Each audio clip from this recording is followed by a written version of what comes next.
Começando mais um Hack Club Podcast, o podcast para você que é empresário e deseja construir a sua empresa sem destruir a sua família. E no episódio de hoje estamos com ele, sócio do Fernando, que entrevistamos recentemente, Edu, da FGM. Irmão, que prazer ter você aqui com a gente, muito legal. Esse papo a gente tá para marcar faz tempo já, Verdade. né? Você é um cara difícil de agenda, trabalha muito, mas que bom ter você aqui, mano. Obrigado, Rô. Um prazerzaço Prazer é meu. ter você aqui.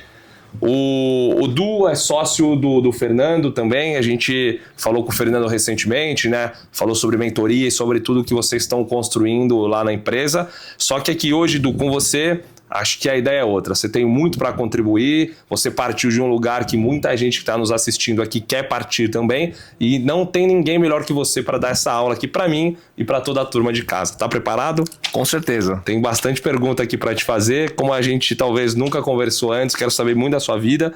E antes da gente entrar no tema, eu quero que você me conta, Du, de onde, né, você veio. A gente falou, né, muito sobre empresa, sobre como todas as coisas aconteceram, mas eu quero saber muito desse lugar de partida.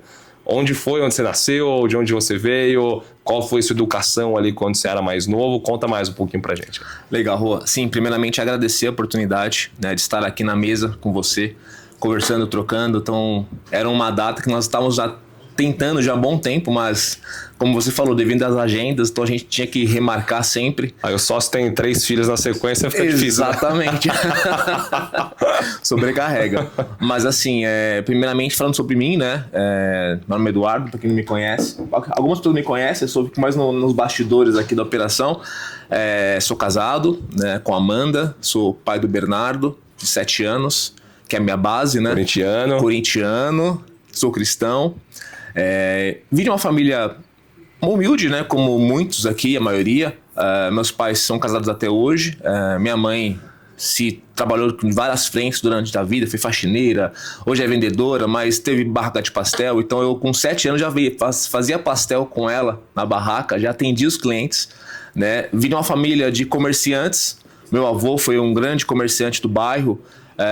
Meu pai foi vigilante durante mais de 30 anos. Então assim, crescemos, né, num lar com muita harmonia, porém de muita escassez, né? Sou eu mais 2 irmãos, sou mais velho. E o engraçado é que assim, durante a minha infância, nós sempre tivemos o básico, né, sem muitas regalias, mas eu percebi desde pequeno que o dinheiro em casa era um problema. Então por várias vezes eu me deparava com brigas, né, entre os meus pais com relação a dinheiro. Era sempre o dinheiro. Então eu tinha alguns gatilhos na minha infância. Por exemplo, eu não ia em eventos da escola que eram pagos, porque eu sabia que se eu pedisse para minha mãe, ela ia fazer um esforço a mais para me dar esse presente, mas eu sabia que ia doer bastante, ia virar um problema dentro de casa. Então eu comecei a me resguardar por conta dessa escassez, né? E assim cresci, né? Fiz faculdade, também tinha a vontade de estar numa grande empresa. Na época eu trabalhava numa papelaria, primeiro emprego, e eu já olhava os bancários, né? Porque eu fazia muito serviço de office boy, então eu olhava os bancários trabalhando nas agências, aquilo me inspirava. E eu também foquei, né, para fazer faculdade e estar em uma instituição financeira e conseguir, né? Consegui trabalhar no banco durante 12 anos. Então essa foi o início da minha jornada, assim, de pequeno até um adolescente e posteriormente a vida adulta. Mas, Edu, quero voltar aqui um pouquinho, porque nessa etapa, né, eu acho que aqui tem um ponto fundamental, que vai guiar muito a nossa conversa. Porque no episódio de hoje, né, acho que muito do que você tem a contribuir é como deixar o CLT para começar um negócio milionário. Esse é o nosso tema aqui principal. E quando a gente fala em dinheiro, já é um grande ponto de partida. Mas o dinheiro ali, ele não era, assim como para grande parte dos brasileiros, né? Ele era uma grande dor na sua vida, ele era um grande problema. Sim. Né? Assim como eu passei parte disso também na minha infância. O dinheiro não era algo que solucionaria os problemas, mas pelo contrário, a pauta era dinheiro, mudava todo o contexto da casa, né? Sim. Dentro desse cenário, qual foi a educação que você teve? Você teve uma educação básica, você teve uma educação estadual, você teve uma educação particular? O que você estudou aí quando você era mais novo? Eu sempre estudei em escolas públicas, né? Ensino fundamental, médio, sempre escolas públicas. Então, assim, o ensino que era aquilo que tinha mesmo, não tinha algo a mais a agregar, tanto eu como os meus irmãos. Então, falar de educação financeira, não tivemos isso na infância, né? Não tivemos base para isso. Crescemos com uma escassez, né? Uma mentalidade escassa com relação ao dinheiro. O dinheiro era um problema. Mas não tivemos ninguém que desse uma aula para nós, né? Enquanto éramos mais jovens. E ali no colégio, né? Ali na escola do estado, qual que era a perspectiva que você tinha ali naquele momento?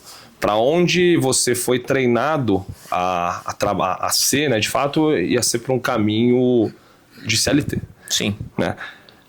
Para onde te levou esse estudo, essa educação? Você falou que começou na papelaria, então você sai do colegial já trabalhando na papelaria, mas ali já era o que você queria? Antes de trabalhar na papelaria, você tinha alguma outra perspectiva naquele momento?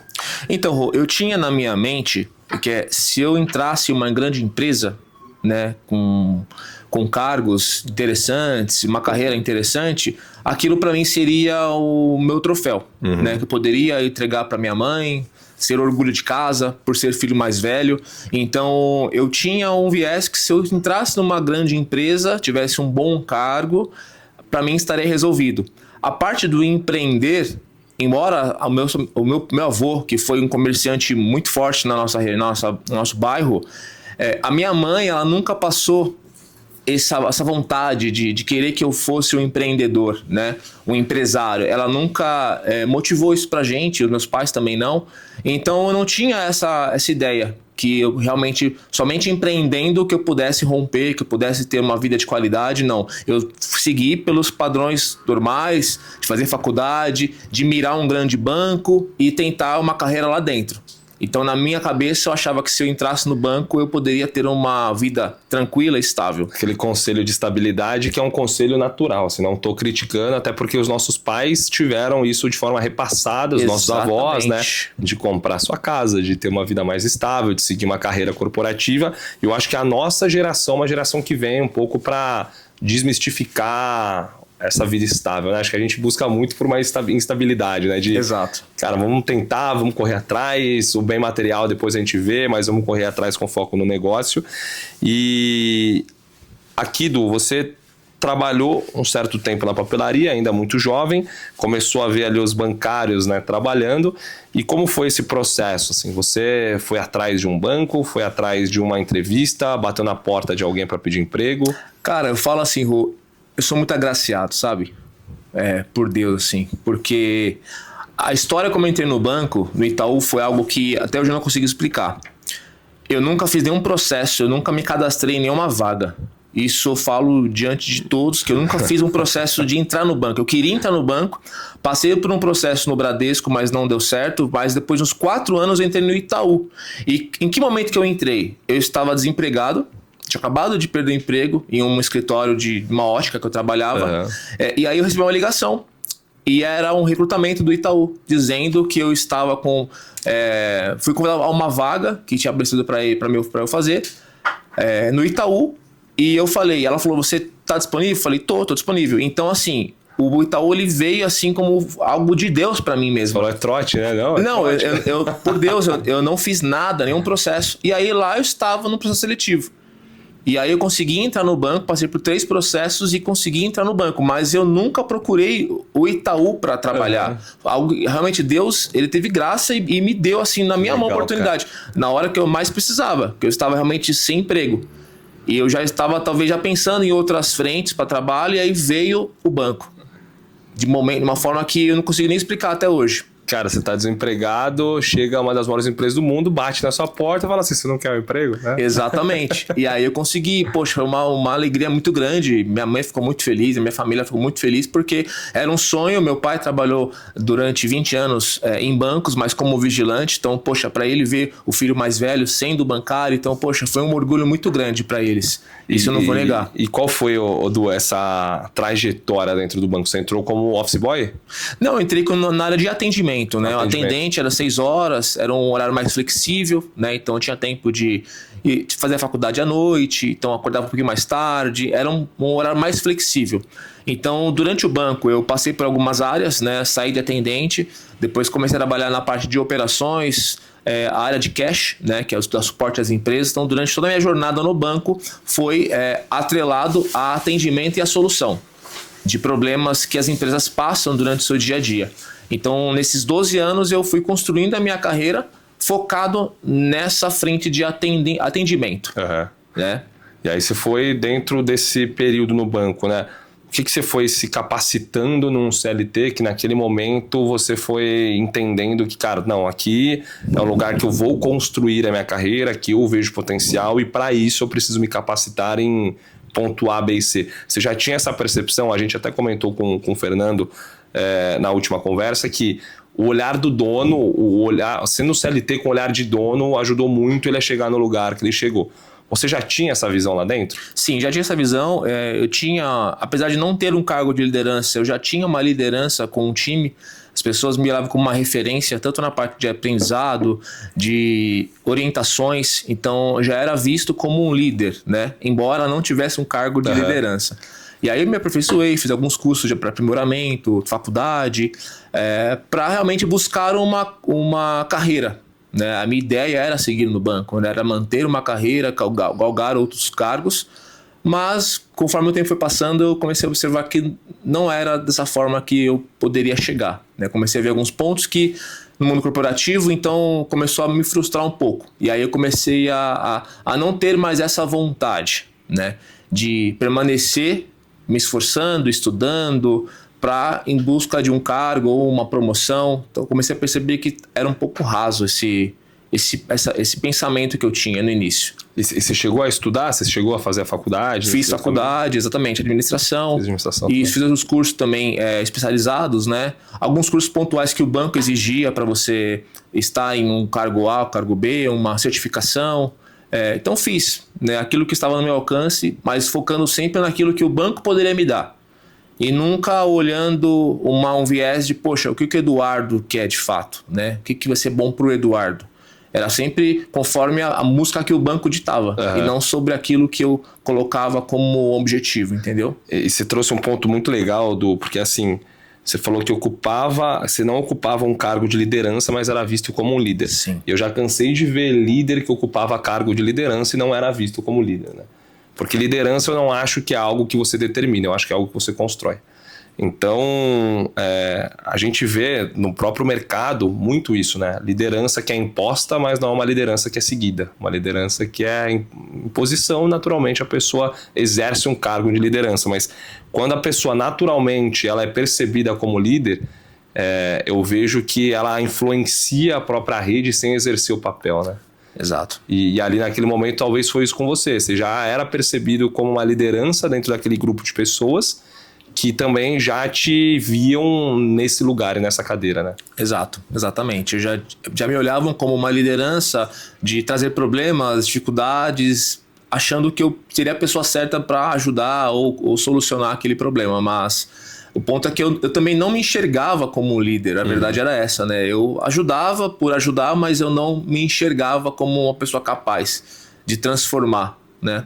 Porque naquele momento você sentia algum limitador, alguma coisa nesse aspecto? Você sentia que... Era mais uma questão mesmo pessoal, né? A forma como eu me colocava na empresa, no sentido de querer ajudar todo mundo. Né? Eu lembro que o Fê, quando eu conheci o Fê, eu falava assim, você é muito político, cara, porque você quer ajudar todo mundo, tá tudo bem pra você. E com o tempo, eu comecei a perceber que eu deveria me posicionar em algumas frentes, né? Porque, cara, você não tem como você ajudar todo mundo sempre, né? Você também tem que colocar seus pontos de vista, falar não também para algumas situações. E aí eu comecei a perceber que eu tinha uma forma de tratar com as pessoas no banco que prejudicava a mim, basicamente, porque eu ajudava todo mundo, mas... todo mundo feliz e você não. E eu mesmo não via perspectiva, não olhavam para mim, né, como uma pessoa assim, poxa, tem capacidade, mas esse ano eu não vou entregar para ele um cargo porque ele não fala nada, sabe? Então tá tudo bem para ele, entendeu? Sim. Cara, e uma das principais transições assim que eu vejo da minha carreira no corporativo foi quando eu aprendi a falar não. Quando eu aprendi a falar não, transformou bastante coisa ali para mim, porque também era muito político, de muito, cara, pô, vou te ajudar e tudo mais, só que é exatamente isso. Daí, quando bate ali numa possível promoção, cara, vamos promover quem tá enchendo o saco, né? Exatamente. Muitas vezes não é por capacidade, muitas vezes é tirar da frente alguma situação. Então, acredito que esse perfil também é desafiador. E foi isso, e é uma pergunta, né? Foi isso que talvez foi te desmotivando no CLT, não sobre só ser visto, né, todo mundo ali por alguém que contribuía, mas talvez por não atingir as posições que você imaginava que já era capaz? Com certeza, eu acho que isso interferiu muito, porque assim, eu tinha conhecimento, tinha uma referência, era referência, mas não levantava a mão para as coisas, né? Então, muitas vezes as pessoas não ouviam a minha voz. Quando precisava me posicionar, acabava não me posicionando. E aí, se você não é visto, não é lembrado. Exatamente. Então, creio que eu perdi oportunidades lá dentro por conta de falta de posicionamento. Tinha o conhecimento, mas faltava o posicionamento. Então, e aí com o tempo foi passando, depois me casei. Aí quando vi meu filho, o nascimento dele em 2019, foi aonde eu deu primeiro estalo, que eu falei assim, poxa, aqui já não tá mais me servindo, tá ficando apertado.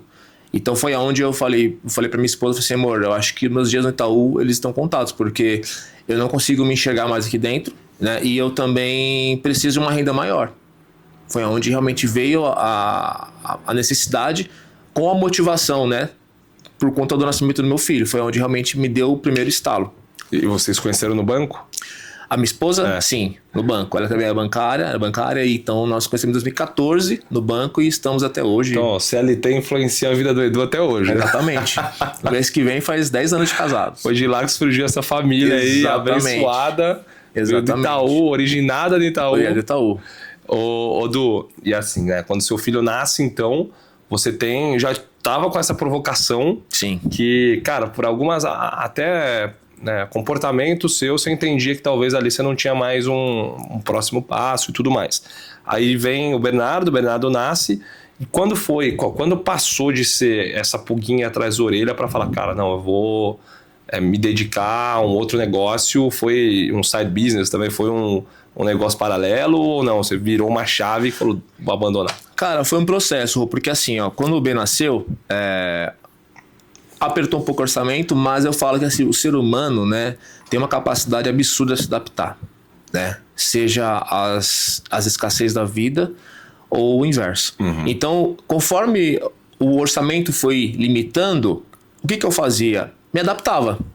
Então, comecei a cortar um pouquinho aqui, cortei um pouquinho ali, mas me adaptava àquele cenário, né, àquele momento e seguia a minha vida. O que de fato deu um estalo em mim foi uma perda que nós tivemos na nossa equipe, um amigo nosso, né, que trabalhava com a gente, infelizmente ele sofreu um assalto e veio a falecer. E isso impactou muito a gente, porque foi numa noite, e no dia seguinte nós tínhamos uma reunião com os diretores do banco, enfim, uma reunião bem importante. Já estávamos em casa, em home office, e ficamos sabendo do falecimento dele. E para mim foi um baque muito forte, porque ele tinha 30 anos de banco, era uma pessoa muito querida e simplesmente ele veio a falecer por essa tragédia. Então, assim, acordamos naquela manhã todos tristes pra caramba. Pra mim, não deveria nem bater o ponto naquele dia, só que tinha reunião. E eu lembro que eu tava na minha mesa trabalhando e tava o Bernardo com a minha esposa no sofá. E quando abriu a reunião, simplesmente o líder que estava na reunião, ele não fez uma menção no nome dele. E isso me pegou muito forte, porque quando eu olhei para trás, eu vi meu filho. E aí vem em mim uma frase muito forte, assim, se fosse você? Uhum. Se fosse você, também não ia mudar nada aqui. Mas com certeza a sua família estaria chorando. Isso é forte, então foi onde eu falei, poxa, será que vale a pena eu me esforçar aqui por mais tempo? Será que realmente esse é o caminho? Porque se acontecesse comigo, não vai mudar nada aqui.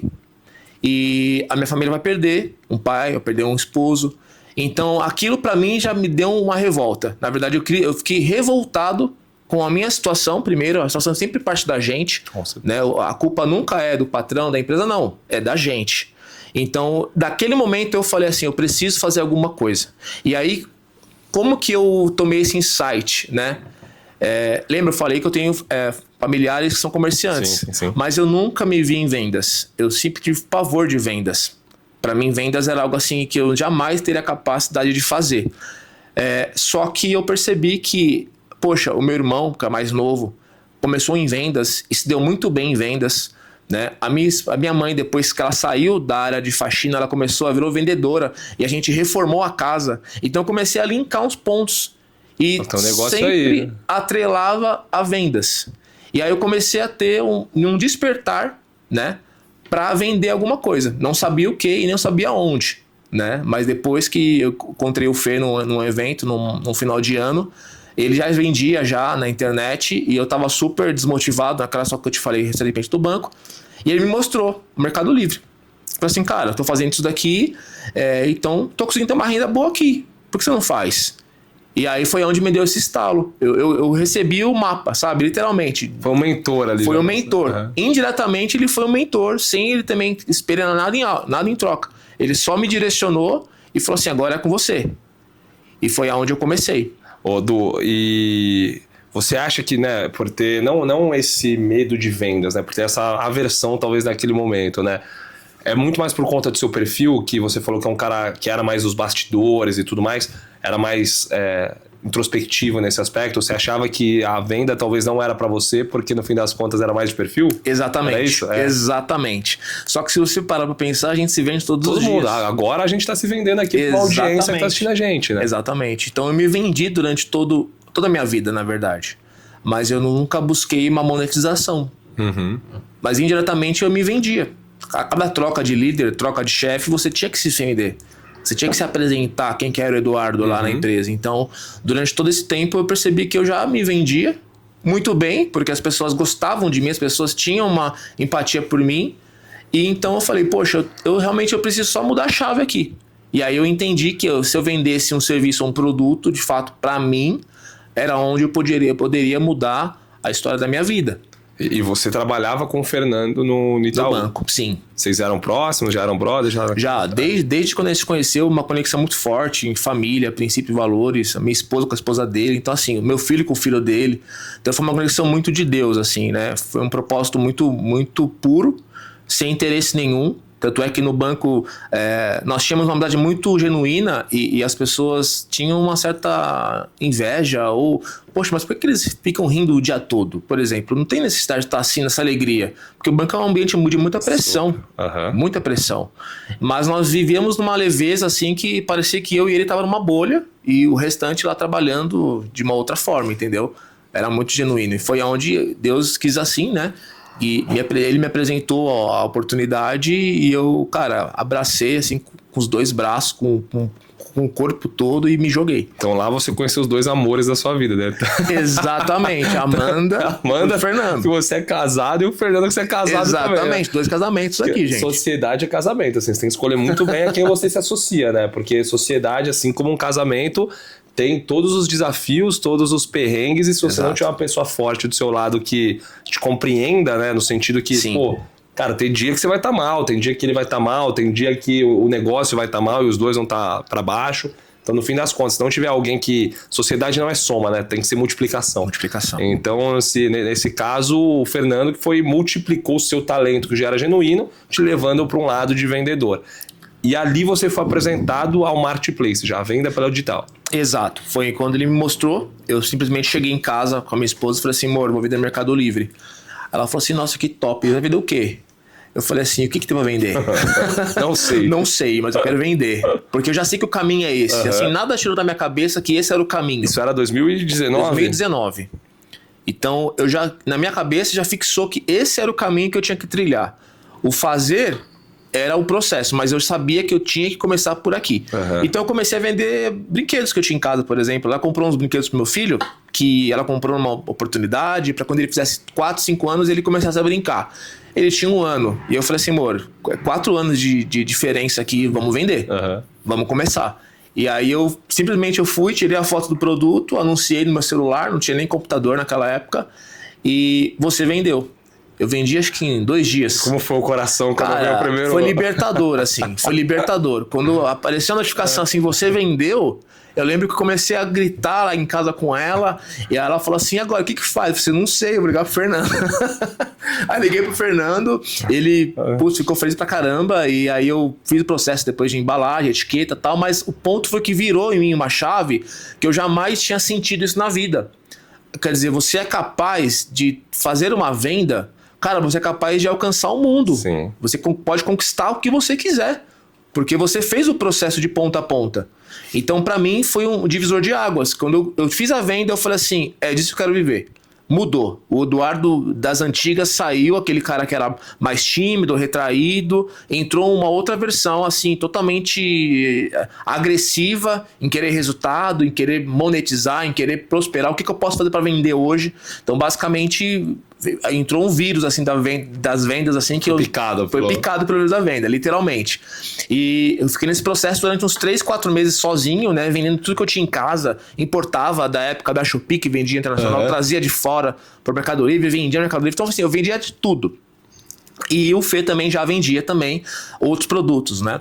E depois de uns 4 meses, no carnaval a gente se reencontrou, cada um com seus resultados, né, mas o mais importante, a mente estava transformada já. Isso é forte. A mente estava transformada. Não era só o faturamento em si, mas era a sensação desse processo, de você viver esse processo. De começar o dia com caixa zerada e acabar o dia com um faturamento novo, sabe? Com resultado novo. Então, quando a gente se reencontrou, que eu mostrei meus resultados, ele mostrou os dele, eu falei assim, cara, aqui a gente tem oportunidade. Se a gente se juntar, a gente vira uma potência. Porque eu quero sair do banco, você também quer sair do banco, né? E eu sei que nós vamos conseguir trilhar. Você ainda estava no banco também. Estava no banco, exatamente. E eu falei assim, e eu sei que nós vamos trilhar esse resultado, nós vamos construir isso, mas se a gente se juntar, pode virar uma potência que eu não sei onde vai atingir isso daqui. E na mesma hora a gente alinhou, né, a sociedade e começamos. Começamos em fevereiro, aproximadamente de 2020. E, cara, e qual foi esse desafio, né, do começo? Porque até então era um sonho. Você estava vivendo um sonho, você estava vivendo ali um lado que você nunca tinha vivido, que era o lado de venda, e quando você começa a vender, você começa a estar motivado, a ter gás para correr atrás. Mas onde que vocês perceberam os primeiros desafios, assim? Foi um desafio já financeiro dentro de casa? Foi um desafio operacional? Quais foram os primeiros desafios dessa transição do CLT para empreender? Cara, quando a gente começou, a gente não tinha recurso, né? Não tinha dinheiro guardado para começar, mas como a gente trabalha no banco, a gente tinha algumas ideias, né, de financiamento, como usar o crédito do banco para algumas determinadas situações. E nós usamos o cartão de crédito. Então nós tínhamos o cartão, o Fê ele deu essa sugestão, né? Eu ainda não tinha essa ideia ainda sobre usar crédito terceiro. Ele me apresentou e falou assim, vamos comprar com cartão de crédito, que a gente compra, paga daqui 30 dias, até 30 dias a gente já fez caixa. Então nós começamos com cartão de crédito, literalmente. E assim, nós não tínhamos ideia nem do que era um CNPJ. A gente não tinha uma instrução, conhecimento sobre CNPJ, KNAI, não tínhamos nenhuma informação. Ainda ou não? Era mais na... Era no CPF. Os dois no CPF.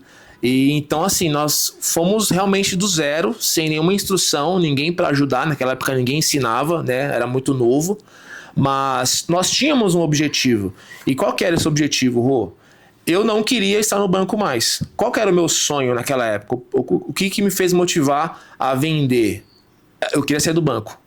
Esse era o meu projeto. Essa era a motivação. Sair do banco pra quê? Pra ganhar quanto? Eu falei, não sei. Sinceramente, não tinha um valor de quanto eu queria receber por mês. Mas eu queria sair do banco, porque eu já estava num estágio mental a ponto de uma depressão se eu continuasse. Então eu enxerguei que o meu foco era sair do banco. Entendeu? E nós começamos a empreender. No primeiro mês, quando nós dobramos o faturamento, nós tínhamos uma expectativa de faturar 15 mil, fizemos 33 mil aproximadamente. Juntos, primeiro mês de operação, o dobro do forecast. Exatamente. E aí, quando a gente chegou nesse resultado, a gente vibrou e tal, e aí eu falei pro Fê, Fê, amanhã, era um domingo, eu falei, Fê, amanhã eu vou tirar o pé do banco. Aí ele ficou branco. Ele não acreditou. Ele falou assim, não, você não vai tirar não. Eu falei, eu vou tirar. Ele falou assim, não, por quê? Porque ele me chamou pro negócio, entendeu? Porque ele foi o cara que era o aventureiro da situação e trouxe um cara tímido, retraído, né? Talvez aparentemente sem uma técnica de venda, não era um cara tão comunicativo. Você tá emocionado, né? Emocionado. Só que eu era pai de família, tinha um apartamento financiado, filho pequeno, esposa. Então ele ficou com peso sobre essa minha decisão. Ele falou: não, você não vai sair, não. Você vai esperar. Eu falei: não, eu vou tirar o pé do banco, vou desacelerar, porque o cliente do banco não é meu cliente. Ele é cliente do Itaú, não é cliente do Eduardo e do Fernando. Eu vou dar foco na nossa operação. E ele: mas cara, está no começo, a gente pode quebrar. Eu falei: se quebrar, eu levanto. O problema não é quebrar. Eu poderia cair, eu falei pra ele: eu posso cair 10 vezes, mas se eu acertar a veia uma única vez, a gente consegue mudar a nossa história. Eu só preciso de um sim. E na nossa vida, quando a gente empreende, a gente vai ouvir mais nãos, de fato. Mas aquele sim que você ouve, o contrato que você fecha, o negócio que você fecha, ele transforma a sua realidade. Então é persistência. Eu sabia onde eu queria chegar. Eu não sabia o tempo que ia levar e quanto que eu ia receber. Mas eu sabia que eu iria chegar. Isso ficou muito claro na minha mente. Cara, Odu, aqui pra mim tem duas chaves incríveis do que você trouxe, né? A primeira que eu acho que vale compartilhar no detalhe aqui com a turma que tá assistindo, que ainda é CLT. Que é, você pode estar de saco cheio do seu trabalho. Você pode estar, cara, com raiva por N motivos, mas pega esse insight do Du. Você não saiu porque estava com raiva. Você não saiu porque estava pé da vida com o banco. Você saiu porque, além de não acreditar na vida que você levava, você já tinha um resultado em algum outro lugar. Correto. Concordamos, né? Concordamos, sim. Então, assim, você não saiu de loucura. Não. Você começou a ter resultado e, a partir disso, você saiu. Eu Exato. acho que isso é um baita insight pro pessoal, porque muitas vezes, cara, tem essa de ser mais emocionado naquele momento, de falar: vou largar tudo e não tô nem aí. Muita gente se prejudica nisso. Começa a construir um resultado, começa a aprender com o lugar que você tá, para fazer daquilo uma escola para um lugar que você quer chegar, né? Exato. Porque você trouxe também um outro ponto, né? São dois, então esse acho que é um, e o outro você tinha clareza no plano A. Quando você tomou essa decisão, você falou: não tem mais plano B. Eu tenho foco no que eu quero no plano A e já sei que é isso. Eu vou colocar o meu esforço para fazer isso dar certo. Então essas são as duas coisas incríveis, assim, do que você trouxe, que eu vejo muito quem está no CLT tem que fazer esse tipo de decisão, e eu também passei por algum momento sobre essa perspectiva, sobre como aprender com o negócio das pessoas e sobre como focar no plano A para fazer isso dar certo. Exatamente. E assim, eu entendo hoje, como empresário, que o CLT não é algo que tem que ser demonizado, né? Isso é do mercado, é assim que as pessoas começam, muitas delas começam nos seus empregos, começam o seu primeiro salário, começam a construir a sua vida através de uma porta que se abre para ela. A questão não é o CLT. Exatamente. Isso tem que partir da pessoa. Então, quando você entende que, poxa, se eu vender o meu tempo a troco de um salário, eu vou chegar até ali. Mas o que vai me trazer, o que vai me dar, o que vai fazer eu romper, de fato? Eu preciso gerar algo. Então, quando você entende que o empreender é você ter uma capacidade de geração, você precisa gerar algo para você, para que você consiga conquistar os seus objetivos, dentre eles a prosperidade também, incluindo ter uma escola boa para o seu filho, uma saúde boa para sua esposa. Então, é sobre isso. O empreender é sobre isso. Não pensa que é fácil. Pelo contrário, tem desafios muito maiores do que quando você é CLT. Mas é o que te move. Então eu sei o que me move. E não é dinheiro. Nunca foi dinheiro. Tanto é que na nossa sociedade, nós estamos há 6 anos, nós nunca sentamos na mesa, eu e o Fernando, para discutir dinheiro. Nunca. Nunca foi pauta. Porque a gente é movido por propósito. A alegria nossa é o quê? É você viver esse processo doido que é nosso dia. Você acorda de um jeito e dorme do outro. Dorme completamente diferente. Você acorda com um cenário e aí você constrói aquela jornada durante o dia. Coisas que você talvez nem estava em pauta, você acaba construindo. E quando você chega à noite, você fala: cara, vencemos mais um dia. Isso aqui foi fantástico. Então esse é o segredo quando você começa a empreender. Você tá correndo na muralha da China, quarta cena, você tá na lojinha do Braz. Exatamente. Exatamente. Totalmente. Não tem nenhum script pronto aqui, entendeu? Du, cara, incrível que você trouxe. muita gente demoniza mesmo o CLT, né? Achar que não, só porque, cara, você tá no CLT, você tem que virar uma chave de empreendedor. E muita gente se frustra nesse processo.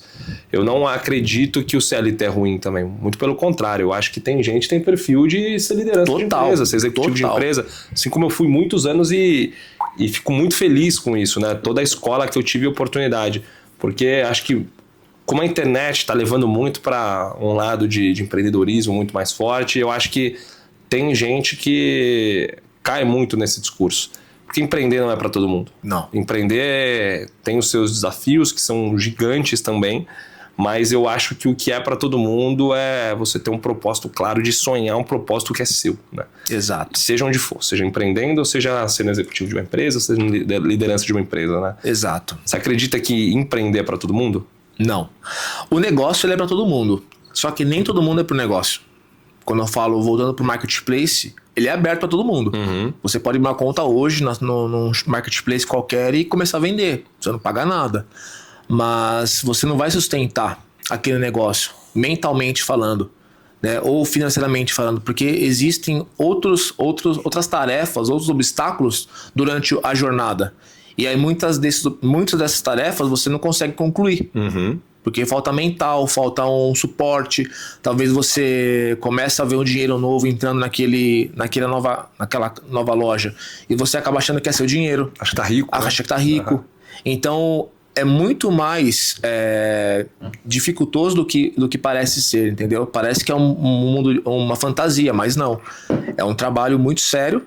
Que se você não tiver um mental preparado, você não consegue ficar poucos meses. Você entra como algo emocionado e dura poucos meses e sai, entendeu? Tem um livro que eu li recentemente e eu esqueci de quem que é essa frase. E lá ele fala que quando ele começou a empreender, ele começou a dormir que nem um bebê. Era toda noite ele chorava. Basicamente era isso. Não, é verdade. Uma coisa que eu falo pro Fê é que a gente aprendeu muito rápido isso, muito cedo, a dormir no barulho. Porque quando a gente começou a empreender, a gente realmente no início não tinha final de semana, né? Então a gente trabalhava de segunda a segunda, a gente se reunia no final de semana para vender, para fazer estratégias. Então as esposas tinham uns probleminhas pessoais na época, né? Porque não tinha tempo para elas, né? Para os filhos. Quero entrar nessa pergunta depois. Tá? Entendeu? Então a gente realmente sacrificou e aprendemos a dormir no barulho, a dormir com pendências para concluir e dormimos. Porque a gente entende que no dia seguinte a gente tem mais uma oportunidade de fazer isso acontecer. Entendeu? Cabeça de bancária é muitas vezes uma cabeça mais metódica, né? Total. Mais baseada em número. Como foi falar pra sua esposa que você ia sair do banco? Apesar dela saber como que você tava, né? Mentalmente. Sim. Foi fácil essa Cara, conversa? foi muito tranquilo. Ela me apoiou demais, né? Até porque ela inicialmente, antes de eu tomar essa decisão, ela tinha uma vontade de sair do banco, né? E talvez por direção de Deus mesmo não permitiu que ela saísse do banco. Foi eu que tive que sair. Então a decisão de sair do banco foi muito tranquila. Ela me apoiou muito. Muito mesmo. Então, ela foi fundamental nessa minha tomada de decisão. Então, para mim ficou muito tranquilo, né? Não senti peso nenhum em soltar a caneta mesmo, sabe? Literalmente. Porque, cara, tem essa é uma das principais conversas, né, em casal, quando faz essa transição, porque o CLT, no fim das contas, ele te proporciona uma estabilidade que convênio, bônus, às vezes muito bons salários, e quando você empreende, você abre mão disso para um zero absoluto, muitas vezes, obviamente, para conquistar um negócio mais a longo prazo, né? Sim. Então essa conversa para muita gente é muito dura. Exato. Para mim foi um pouco dura. Quando eu fiz essa transição foi um pouco dura lá em casa. Lá em casa, como é que foi? A minha esposa ela era do banco também, então nós tínhamos a renda somada. Uhum. Quando eu resolvi sair, o que eu falei com ela? Eu falei assim, olha, eu vou sair do banco, a minha ideia é sair do banco mesmo, você vai talvez ter uma renda provisória aí fixa, e eu vou para um negócio que eu não sei onde vai dar. Mas eu preciso testar, né? Eu preciso me aventurar, eu preciso realmente mudar a minha forma de agir agora. Porque quando eu tenho 30 e poucos anos, talvez daqui a 10, 15 anos, eu não vou ter esse mesmo ímpeto. Uhum. Mas o momento de testar agora é nesse momento, onde eu estou. Então ela teve essa ciência e falou assim, olha, então realmente vai, amanhã você gira o pé do banco e começa a focar no e-commerce, né? Porque ela viu em mim a diferença, né? Ela viu que até o meu semblante, a forma de lidar com as coisas começou a clarear para mim. Uma pessoa que era totalmente triste, estava triste, abatida, sem vontade de trabalhar por conta das situações que eu vivia no banco, e para mim foi um divisor. Quando eu comecei a gerar o meu caixa, né, comecei a anunciar um produto e vendia e eu postava, quer dizer, eu fiz todo o processo, então assim, eu sou capaz, né? Então o banco ficou pequeno. O banco ele ficou pequeno para mim. Essa é a sensação que eu tive. Falei, poxa, tá pequeno para mim já, tá me atrapalhando. O banco ele começou a atrapalhar a minha jornada como empreendedor, porque eu tinha os meus clientes, mas o tempo eu dividia. Era meu negócio e o banco. Falei, não, eu preciso tomar uma decisão, eu preciso romper aqui. E quais foram os principais desafios assim nesse momento ainda de começo de negócio? Né? Numa virada que aí começou a dar certo, mas assim, em algum momento, cara, sei lá, tiveram desafios financeiros, tiveram desafio de escalar, tiveram desafio de estruturar um plano de negócio. Onde bateu? Você falou do que era ainda... não tinham noção ainda de empresa, né? Tudo certo, mas teve algum desafio que marcou vocês nessa fase e falou, putz, cara, agora talvez eu vou parar? Teve, Rô. Teve uma situação que nós tínhamos uma conta no Mercado Livre e vendia muito nessa conta, e ela estava num enquadramento fiscal diferente. Ela era uma MEI, né? E tinha estourado o limite. Em um mês ela faturou 3 vezes mais do que poderia faturar no ano. Então você imagina como é que foi o boom. E nós não tínhamos um conhecimento, né, contábil. O nosso contador na época também não tinha um conhecimento sobre marketplace. Super novo, né? Super novo. E de repente, numa manhã, né, nós fomos emitidas as etiquetas e simplesmente o Mercado Livre não liberou as notas. E aí quando eu fui ver, a conta tinha sido... A inscrição estadual tinha sido encerrada porque eu tinha estourado o meu faturamento de MEI. Então eram vendas que eu comecei a perder, vendas canceladas automaticamente, e aí nisso você vê o seu negócio indo por água abaixo. Então naquele momento, foi eu acho que o único momento que eu tive um medo, uma adversidade muito grande que nós tivemos que enfrentar.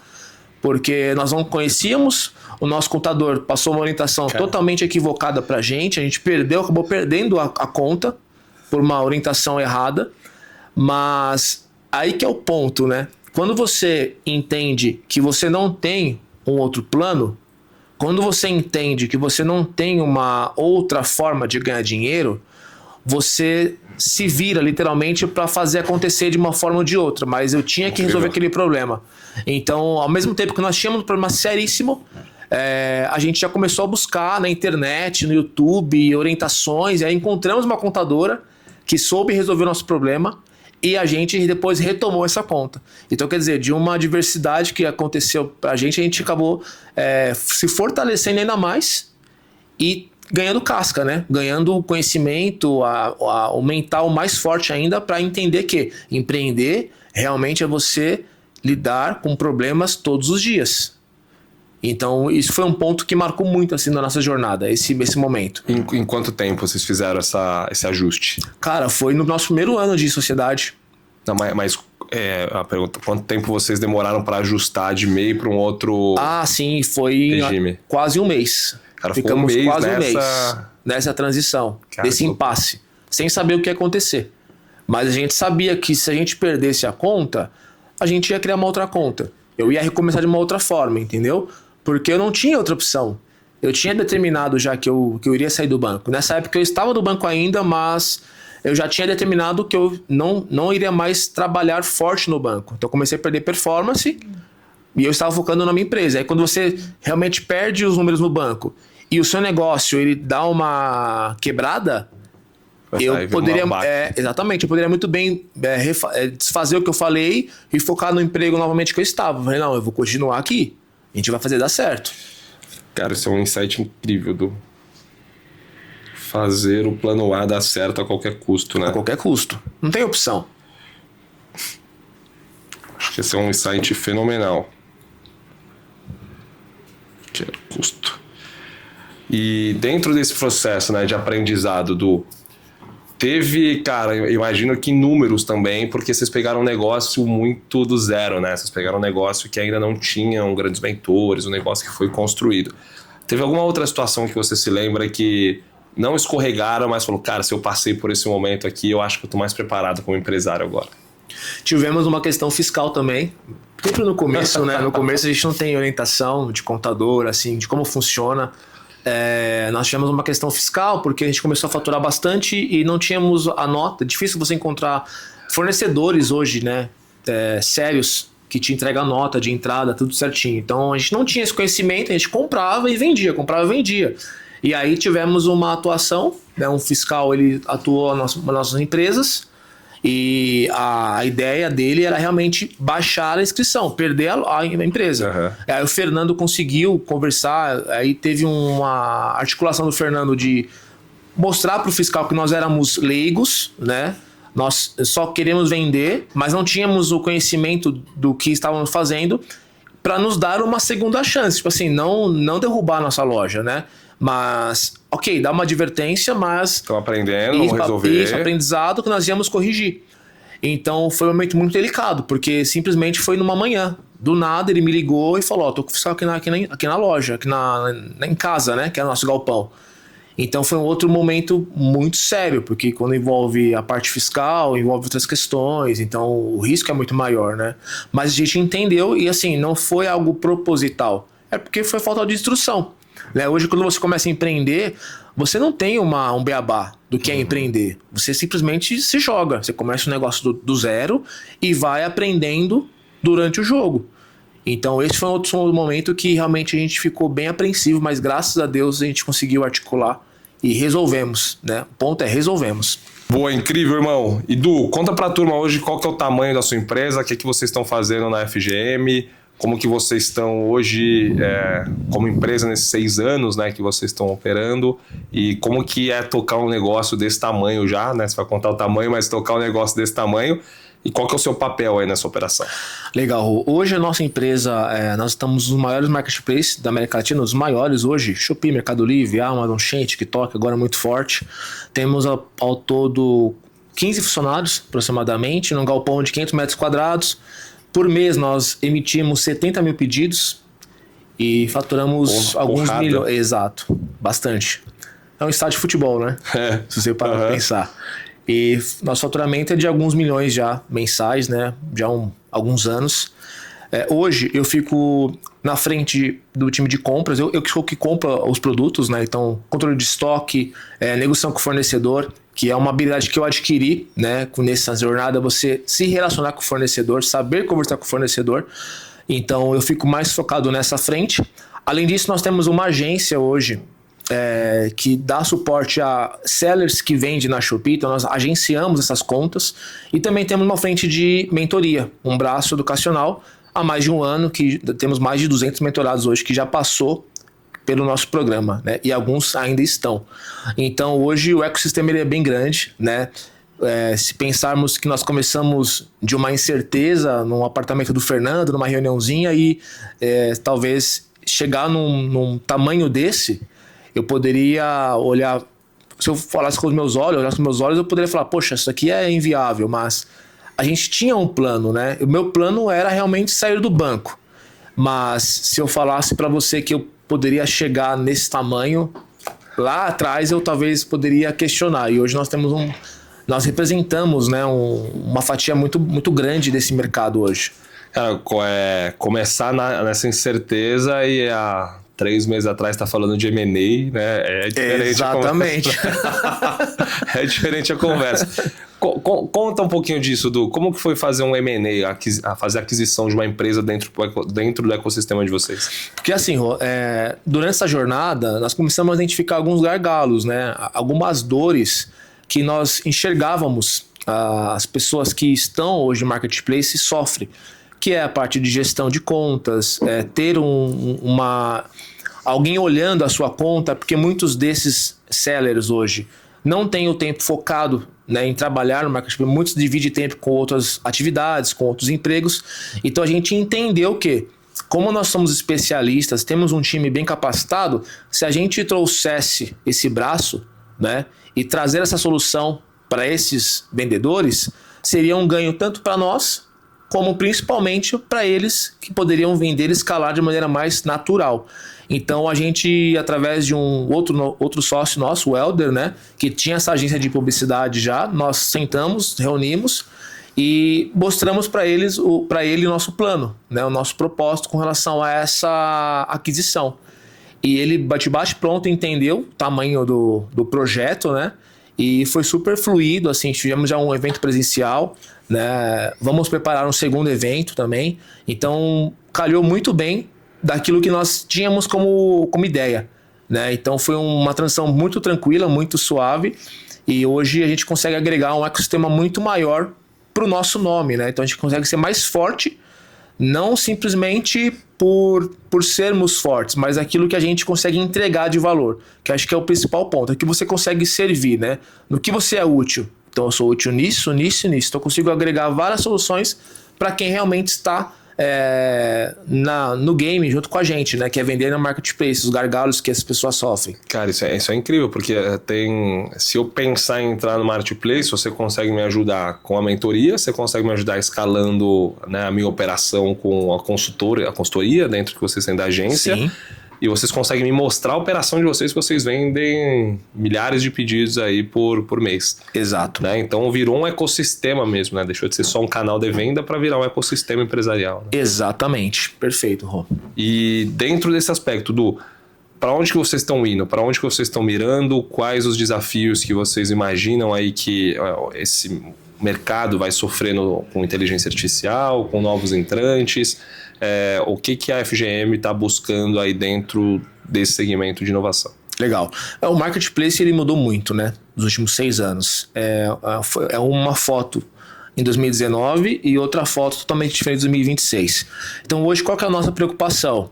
De fato é consolidar nossas marcas, né? Inclusive nós fomos para a China agora esse ano. Já um dos focos era consolidar uma marca própria. Então já vamos trazer alguns produtos para ter isso forte no mercado, porque isso é uma tendência, né? Já é uma realidade. Se você não se profissionalizar, você vai ser engolido nesse mercado de marketplace. E também o braço educacional é muito forte, porque a gente consegue entregar resultado, a gente consegue entregar vidas transformadas através do nosso método, as pessoas elas saem transformadas com novos negócios. Então a gente entende que o braço educacional ele tem muito a crescer ainda, né, nessa frente. Então, além do nosso faturamento, buscar um crescimento sempre, a cada 6 meses buscar um crescimento, para realmente, se você não cresce no Brasil, você morre. Então você tem que ter esse viés de sempre crescer com eficiência, mas buscar sempre o crescimento. Então as nossas principais metas, assim podemos dizer, que seriam essas 3, né? Crescer com eficiência, ampliar o braço educacional, porque existem muitas pessoas que de fato precisam de um apoio, de um suporte, alguém que já trilhou esse caminho para poder acelerar o caminho delas, e consolidar nossas marcas hoje no mercado, entendeu? Eu perguntei pro Fernando como foi ir para a China. Agora eu quero ouvir de você, né? O que foi essa viagem para a China? Foi a sua primeira vez lá no país? Quais foram os desafios que você encontrou? O resumo dessa viagem, essa passagem por lá? Cara, foi uma experiência assim absurda. Foi a minha primeira viagem internacional, né? Só tinha viajado para o Nordeste na época que eu namorava ainda minha esposa. Então, assim, foi um divisor de águas para mim, sabe, Rô? Porque eu me deparei com uma cultura nova, uma mentalidade nova. Eu percebi como eles estão avançados, né?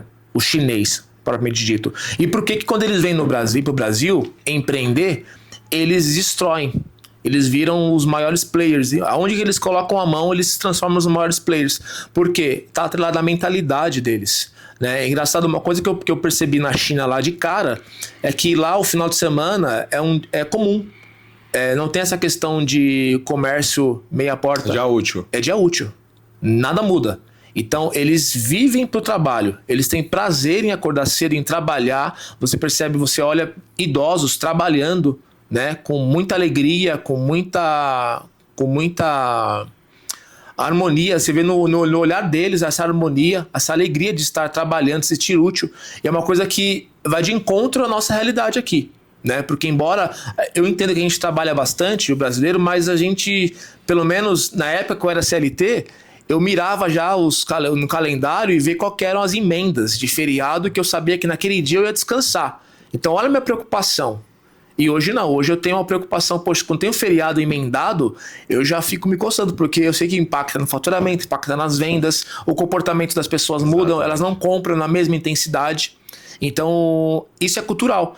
E lá na China foi um choque muito, muito impactante mesmo, de realidade. E é legal você trazer isso, né? No momento que a gente está discutindo escala 6x1 aqui, né? Assim, Exatamente. Teve uma situação engraçada, não quero nem trazer aqui, mas com um influenciador que levanta muito essa bandeira de uma ideologia, né? De uma escala 6x1, bateu na porta de um McDonald's faltando 5 minutos para fechar e ficou pé da vida porque o McDonald's estava fechado. Que a galera foi descansar como um merecido descanso. Exato. Então, assim, Absurdo. Essa visão, né? É legal trazer isso nesse episódio que a gente fala sobre CLT e empreendedorismo, que muitas vezes muda, você muda ali o seu ponto de vista, você começa a enxergar do outro lado, né? Eu também, quando era CLT, não via a hora de emendar para poder descansar, poder viajar. E quando você está empreendendo, você fala, não, o feriado é o dia que eu tenho que trabalhar o triplo na semana, porque senão a conta não fecha, né? Exatamente. Eu falo que nós empreendedores, eu falo por feito quase todas as semanas. Eu falo que a gente acorda todo dia desempregado. Uhum. Essa é a nossa rotina. Então eu tenho que fazer acontecer. Eu não tenho escolha, eu não tenho uma lei que me resguarda, eu não tenho um seguro que me resguarda, um benefício que me... Não, eu não tenho. Pelo contrário. Eu tenho várias obrigações, compromissos com famílias que estão dependendo da minha energia, né, das minhas ideias para poder colocar o pão na mesa delas. Então, a preocupação ela é muito maior. Então, eu não posso me dar o luxo de estar hoje, talvez num apartamento confortável, num sítio, numa casa grande, me dar o luxo de eu me acomodar. Porque se eu fizer isso, eu vou estar indo contra aquelas pessoas que lutam todos os dias para eu construir o faturamento que eu tenho hoje. Então, não é justo. Então, Exatamente. o exemplo tem que partir dos líderes. Né? Se a gente não se coloca dessa forma, você nunca vai ter uma empresa próspera. Porque o que faz a empresa ser próspera são as pessoas que você encontra no caminho para trilhar esse caminho junto com você. Então é isso que faz a sua empresa ser próspera. Enquanto ficava eu e o Fernando, eu empresa, né, comprando mercadoria, eu comprava, eu vendia, eu postava, tudo nós tínhamos faturamento, mas não tínhamos uma prosperidade. De tempo, principalmente. Quando a gente entendeu que, poxa, eu tinha que trazer pessoas para caminhar com a gente, isso foi a chave que virou pra gente realmente ser, posso dizer que nós somos prósperos por conta disso. Muito bom, Du. Muito bom. E eu perguntei pro Fernando um pouco mais de perrengues e desafios na China, né? Daí ele trouxe aqui uma situação que ficou com medo de você infartar. Vou devolver agora. Lá na muralha, e é exatamente isso. Eu quero que você devolva, e eu quero que você fale olhando para aquela câmera algum perrengue do Fernando para virar corte, tá? Para todo mundo ver o que ele passou de perrengue lá na China. Eu vou falar o que eu passei de perrengue com esse cara aqui. E aí eu já abro um parênteses aqui e eu parabenizo a Manu, tá? A esposa dele. Porque aguentar esse cara roncando é ensurdecedor. Não é de Deus, cara. Isso não é de Deus. Então eu passei mais de 20 dias com esse cara roncando. E chegou ao ponto que eu tive que levantar. Falei, vou perder o sono. Tenho que orar ali na não dava. Eu falei, não vai aguentar. Uhum. Como ele descansa dessa forma?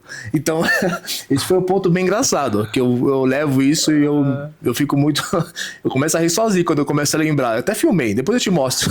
Você que é fono, que tá nos assistindo aqui por também, por favor, me chama aqui, chama o REC. Otorrino, fono, né? Ajudar esse cara aqui, pelo amor de Deus.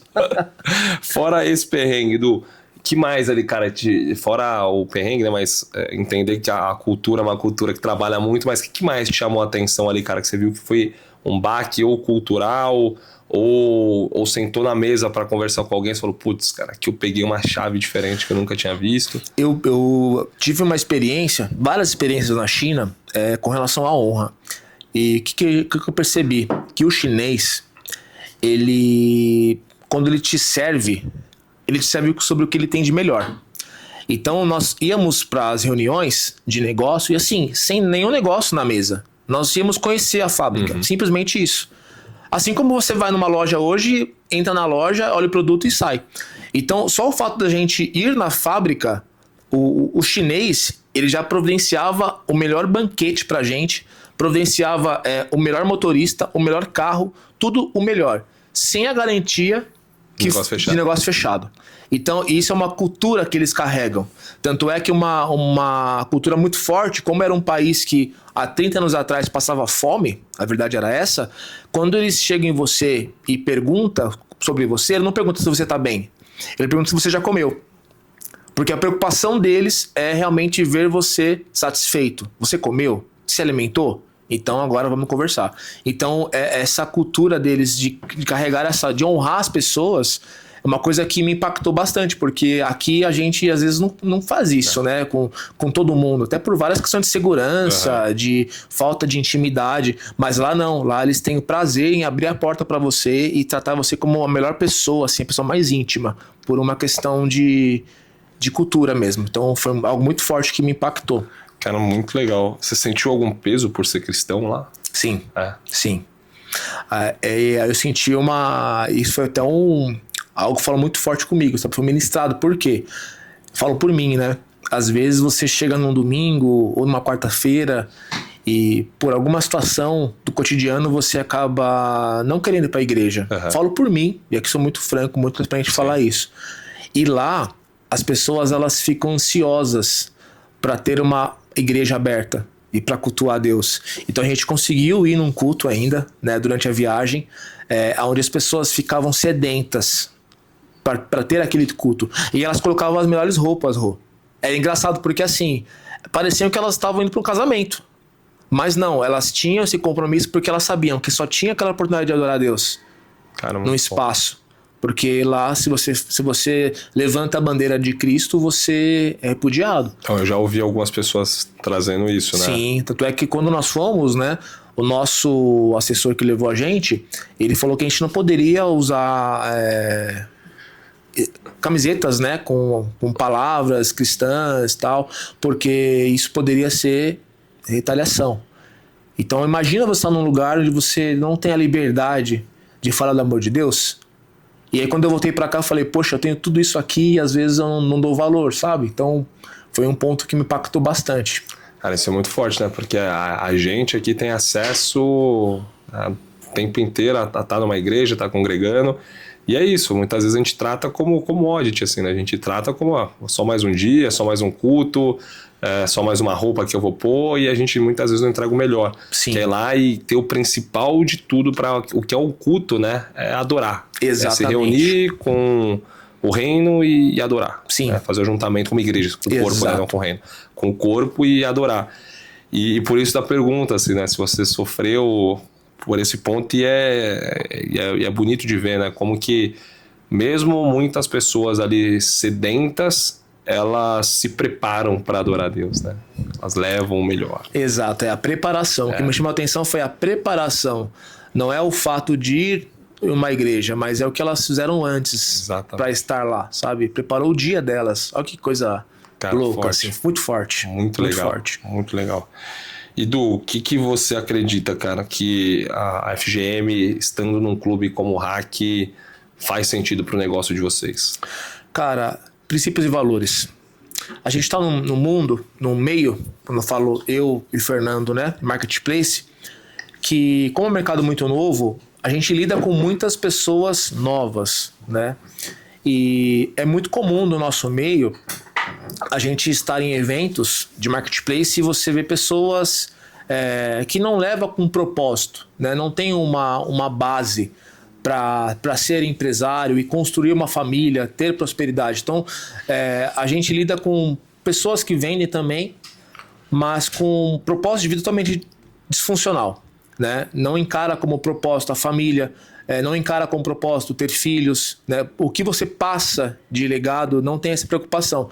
Então o REC ele veio para nós como uma forma de ter essa base que nós precisamos no nosso meio, porque o empresário é muito solitário. Ele é muito solitário. Então você se relaciona com poucas pessoas. Uhum. Então é bom ter um time de conselheiros, né? De dar um suporte, sempre um suporte pautado na palavra de Deus, que é o que nós acreditamos. Então o REC ele veio como uma base assim, muito forte para o nosso negócio e com certeza, através do acesso ao REC, a gente já conseguiu evoluir muito, tanto a parte mental e também a parte empresarial. A gente conseguiu estender as estacas, né, de maneira mais sólida, porque existe um time, um suporte que nos orienta, que nos direciona, que nos corrige quando é necessário. Então é um grupo seleto que com certeza foi um golaço que nós fizemos aqui de estar hoje com vocês, caminhando juntos. Eu acho muito legal assim que vocês, né, tanto você quanto o Fernando, vocês participam ativamente ali das conversas. E vocês têm perfis muito complementares um ao outro, né? Como a gente falou da sociedade multiplicar, eu vejo claramente isso em vocês. Eu vejo o Fernando um cara mais enrolado, que ele vai se enfiando, vai batendo papo com todo mundo e não sei o quê, e você é um cara mais centrado, né? Que você não vai conversar com todo mundo, mas você vai sentar com poucos, mas vão ter conversas às vezes mais profundas, né? Então, acho que essa complementariedade de vocês agrega muito pro clube, porque enquanto ali o Fê tá batendo papo com todo mundo, tá trazendo visão, o cara tá trazendo pontos de vista para todo mundo, você tá do outro lado às vezes sugerindo algumas coisas mais técnicas para algumas pessoas, e eu acho que naturalmente as relações são mais interessantes assim, né? Vocês Exato. falam um pouco sobre o negócio de vocês, mas muito mais aprendendo e jorrando a fonte para todo mundo, né? E é bacana, você tocou num ponto interessante, viu, Rô? Porque assim, a nossa sociedade é uma sociedade onde literalmente o Fernando é a pessoa que se apresenta, que fica mais nas frentes, né? Eu fico mais nos bastidores e sempre foi assim, mas existe um porquê disso, né? Quando nós começamos a trabalhar juntos, eu já conhecia o Fernando, já conhecia essa capacidade dele, né? De se mostrar, de se aparecer, de se apresentar. Então, quando nós montamos a sociedade, eu falei assim, literalmente eu falei assim para ele, olha, você vai, tem ideias, pode dar ideias, pode fazer acontecer, que eu vou segurar tudo aqui. Então é como se eu fosse um apoio para ele, que ele precisava naquele momento, né? Era um cara que tem muitas ideias, sempre teve muitas ideias, mas talvez faltava alguém que empurrasse ele e que segurasse também o rojão. Então literalmente eu sou essa pessoa, e até hoje eu não tenho nenhum problema em falar isso. A gente não tem briga de ego, não tem vaidade. Né? Um respeita a decisão do outro, então o que ele fala eu encaro com muita seriedade, o que eu falo também ele encara com muita seriedade, porque no final nós temos o mesmo propósito, papéis diferentes, mas caminhando para o mesmo propósito. Então isso traz leveza, porque conforme você vai crescendo, você vai prosperando, é natural que em sociedade começa a ter as desavenças, começa a ter o jogo de ego, né? Se um comprar aqui, o outro quer comprar ali, então isso não tem com a gente, porque a gente entende que o propósito ele está acima de qualquer resultado financeiro. Porque é uma coisa que eu falei para ele. Lá na China, nós jantamos em um restaurante 5 estrelas. Um prato maravilhoso. Mas eu sempre falo para ele, eu ressalto para você aqui, o que me traz uma lembrança, uma alegria de fato, não é no restaurante que nós jantamos de 5 estrelas. Era quando nós dividíamos a marmita lá no banco. Legal. Então eu dividia a minha mistura com ele e vice-versa. Forte. Você entendeu? O valor que eu tenho hoje é isso daqui. É aquilo que eu tive lá atrás. Quando eu não tinha nada, quando eu não tinha perspectiva, quando eu não tinha um recurso. E hoje eu estou tendo tudo isso por mérito nosso, mas o que me traz realmente alegria é ressaltar esses pontos que eu tive lá no passado. Porque isso é base. Isso é base. Se eu não tivesse tido isso com ele, essa intimidade, assim, nesse ponto de trocar realmente, um detalhezinho desse, um suco, talvez, eu não conseguiria estar hoje onde nós conseguimos chegar, entendeu? Muito bom, Luiz. Eu vejo, cara, a sociedade que dá certo é uma sociedade sem vaidade, né? Uma sociedade que cada um sabe o seu papel, ninguém quer aparecer mais com ninguém, as pessoas elas só se posicionam em lugares que elas foram colocadas e talvez tenham um chamado diferente para estar, né? Exatamente. Não quero nem falar a marca ou falar a holding agora, mas tem uma holding que é mundialmente conhecida, onde todo mundo conhece. Aqui no Brasil elas se uniram, só que os dois sócios são muito vaidosos, né? Não enxergaram um lugar de potência de entender que talvez um tem que dar um passinho para trás. E essa holding é a que mais está sofrendo na bolsa recentemente, justamente pelo impacto negativo. Em 2 anos de operação dessas duas lideranças, trocaram 20 cadeiras executivas dentro de uma empresa. Nossa. Então, assim, pensa numa empresa que é uma empresa listada, você trocar 20 cadeiras executivas do tamanho da cozinha, como deve estar difícil, né? Barulho, então, né? Cara, uma sociedade que dá certo é uma sociedade de complemento, uma sociedade que se multiplica, não que soma, né? Então acho que vocês estão brilhando nesse aspecto. E, irmão, chegando aos recados finais, quero te agradecer pela sua participação. O Du falou que ele é mais os bastidores, mas vocês já viram e perceberam que na frente das câmeras também joga um jogo lindo aí, consegue navegar muito bem em todos os assuntos, falar muito bem, e é por isso que a empresa dele vem tendo resultado, porque não é sobre estar na câmera, mas é sobre saber o que fala, sobre saber do negócio que constrói, para onde está indo. Quero agradecer muito você aqui, sua participação, agradeço. Todos os convites aí valeram a pena. Com certeza. Valeu a pena. Você com a gente. Cara, eu gosto muito de você, sempre que você nos visita lá na igreja também, nos papos que a gente tem também sempre são incríveis. Como pai também, a gente sempre fala muito de paternidade, né? Seu filho um pouquinho mais velho que o meu, então já tô por aí. Mas quero te agradecer pela conversa, por se disponibilizar para estar aqui com a gente e tá sempre nos eventos que a gente faz aqui no clube também para continuar trocando. Obrigado, eu agradeço a oportunidade, Rô. Para mim foi uma honra estar aqui, compartilhar um pouco da minha vida, né? Apesar que eu não sou muito de falar no Instagram, mas essa chance que eu tive, que eu tinha de estar aqui, realmente eu tinha que fazer acontecer. Então, espero ter passado um pouco da minha história, né? Daquilo que eu acredito, e bora para a próxima. E já tem próxima aqui, ó. Eu quero, antes da gente acabar a nossa conversa, eu quero fazer 2 perguntas para você. Uma eu falo que é sempre a pergunta egoísta, que eu trago de casa com interesse 100% meu, e a outra para compartilhar com a turma. E a pergunta egoísta, Du, é de fato o nome desse podcast aqui, né? Como sair do CLT e construir um negócio milionário? Qual que é o conselho que você daria para quem está nos assistindo em cima desse aspecto? Você que tem um desejo de empreender, tem a vontade, acredita que isso é para você, como que você abandona o CLT e constrói uma empresa milionária igual a sua? Boa, assim, o recado que eu deixo para vocês sobre sair do CLT, primeiro ponto é vocês acreditar, realmente acreditar que vocês são capazes. E outra coisa, aonde que dói, né? Qual que é a escassez que bate, que de fato faz você ter essa revolta de sair? Porque não é sair por sair, tem que ser algo muito mais forte.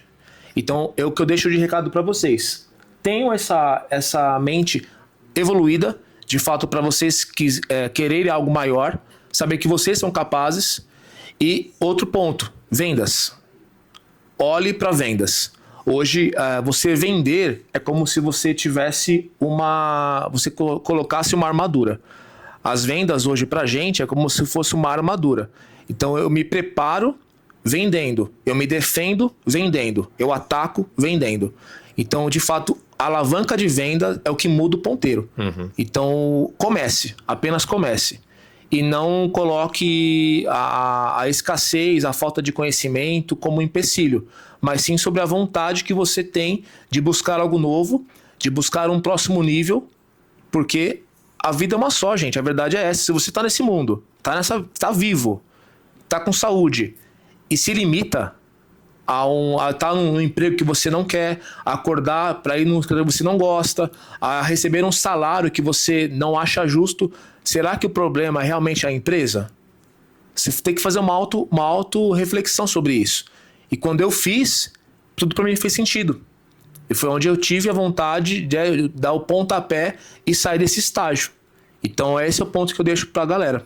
Cara, isso é muito bom, porque quando você trouxe lá atrás, né, que uma dessas reflexões foi olhar pra dentro. Não só olhar pra fora, mas olhar pra dentro que fez você mudar, né? Então... Exatamente, porque quando você aponta e indica o erro da pessoa é muito fácil.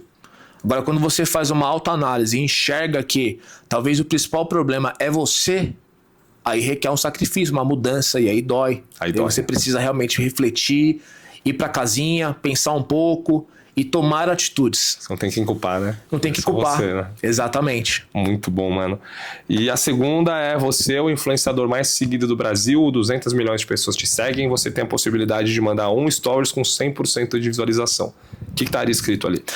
Que o segredo para você conquistar prosperidade, conquistar aplausos, né, reconhecimento, é sempre se colocar em segundo. Porque o Senhor Jesus, na nossa vida, ele sempre tem que ser o primeiro. E é uma coisa que desde quando eu já não era empreendedor, eu já me colocava dessa forma, e quando eu comecei a empreender, comecei a crescer, isso ficou mais claro para mim. Então é o recado que eu deixo para vocês. Coloque Deus em primeiro lugar. E você sempre vai ser o segundo. Em tudo na sua vida. O segredo da prosperidade é, de fato, você se colocar sempre em segundo. E aí eu acho que isso se resume sobre tudo. Sobre tudo. Muito bom. Du, prazer ter você aqui comigo, Prazer irmão. foi meu. Prazer ter você aqui no clube. Acho que você e o Fê agregam muito para todo o ecossistema, as conversas sempre incríveis. Acho que o Gui fala muito isso também, fala sempre de vocês e usa vocês como referência. E para você de casa, espero que você tenha gostado desse cara aqui que é um fenômeno que a gente sempre tenta puxar para frente das câmeras porque é isso que sai, é conversa boa. Espero que você que está pensando em abrir uma empresa ou migrar, tem aprendido muito com o Du. E para você que já é empresário também, siga o Du nas redes sociais, porque ele tem muito a contribuir, já constrói há muito tempo empresas que são empresas, né, milionárias, que geram um ecossistema grande. E nos vemos na próxima semana aqui no High Club Podcast para continuar esses papos incríveis com gente que faz empreendedorismo de verdade. Valeu! É isso aí, valeu!